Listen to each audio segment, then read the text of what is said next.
What's going on, guys? This is Lior and welcome back to my channel. What I thought I would do in this video is talk you through how we as developers, when we're going through the rough stage of construction, kind of like we are in this townhouse project here in Watertown, how do we coordinate all of our subcontractors during this rough stage so that we are sure our vision for these units and for the end product gets fully executed? So I'll walk you through some of the details we talked through with our framers, electricians, plumbers, HVAC guys, just so we know exactly what's going in and we can ensure the consistency of that final product meets exactly what we envisioned for the project. So with that, let's get at it. So like I said, each trade needs to be coordinated with so that everyone understands the exact details we're trying to accomplish. Now, of course, a lot of it is spec'd out on plans, but the finer details we do need to work out between typically multiple vendors, right?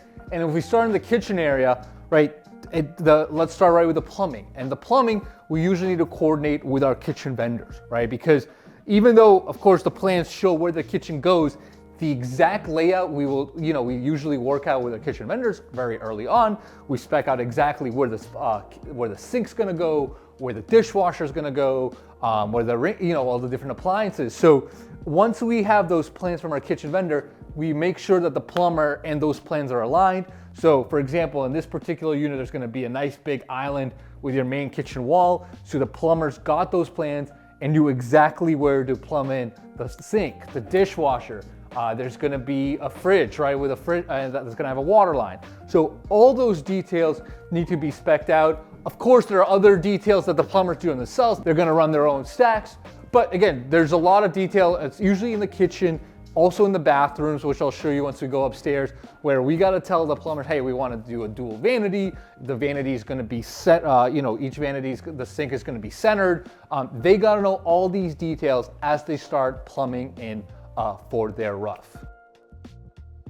Now, as we head up to the second floor where the primary suite is in these units, again, as I mentioned, the bathrooms is the other place we typically have to do a lot of coordination.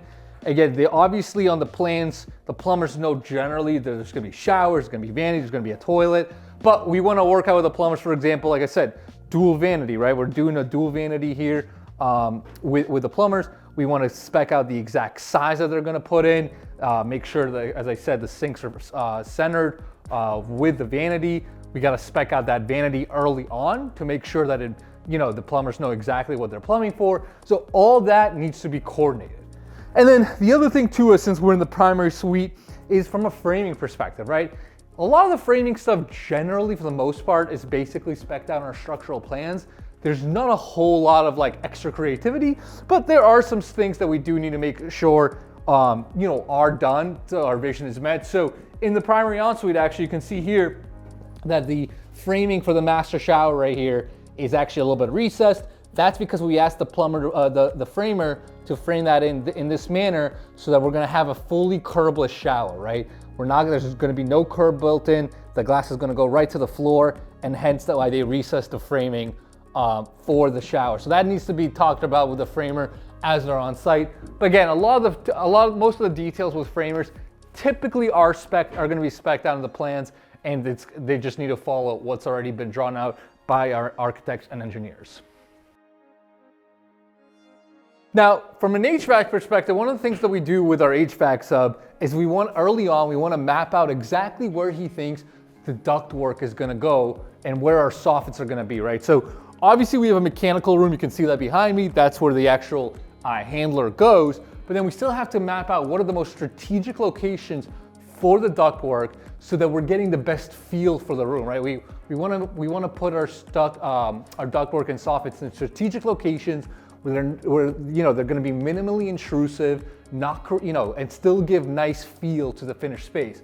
So you can see right here, we actually ended up running our soffit right on the edge. One other thing you'll notice too is we got to make sure it's coordinated. When we have basement windows, it's got to be above the basement window, right? So that the soffit's not blocking the window. That's super important. But you can see we're running our soffits. These obviously, it's going to supply not only this finished lower space, but it's also going to supply the second floor, the main floor, which is the kitchen and living area. So by tucking it in this corner, we can kind of soffit this little corner over here. while keeping the rest of the bulk of the living space in the lower level feeling much more spacious and open, right? We have our main big window over here. We're gonna have our wet bar on this wall, so it's far away from the soffit. The soffit is not disrupting anything. It's no weird drop ceilings over your kind of main entertainment space.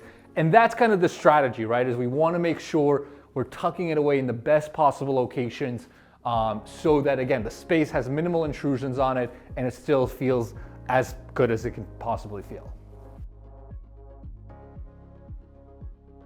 And then finally, for your electrical details, a lot of electrical details typically, especially on smaller projects, may not necessarily all be spec'd out, especially the custom ones that we want to do. So those are important for us to first draw out our design goals, and then actually create a nice tight scope of work for the electrician so that it's all out there, right? And some of those extra electrical details, for example, can be in this little corner here. We're gonna have kind of like a little addition to the mudroom with a bench. We want some lighting accents over here, so we need to make sure that the electrician is gonna wire so that we could have this, lighting accent here. Same thing in the main staircase. Well, one of the things what we're doing in these units, like we do in a lot of our high-end projects, is we're gonna have underlit stair treads. So again, the electrician needs to know about that, as he's gonna have to make sure there's wires for every single stair tread so that we can install those underlighting channels underneath each stair tread. Same thing in the kitchen. In the kitchen, what we typically do in a lot of our projects, we of course have underlighting under our upper cabinets, but we also do toe kick strip lighting underneath our base cabinets.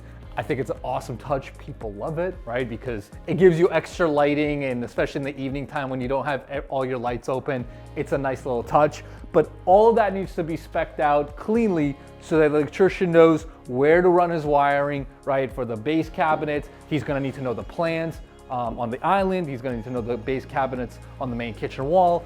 Again, all those details need to be spec'd out by us. We need to make sure we translate them over to the electrician so that it actually gets executed on site.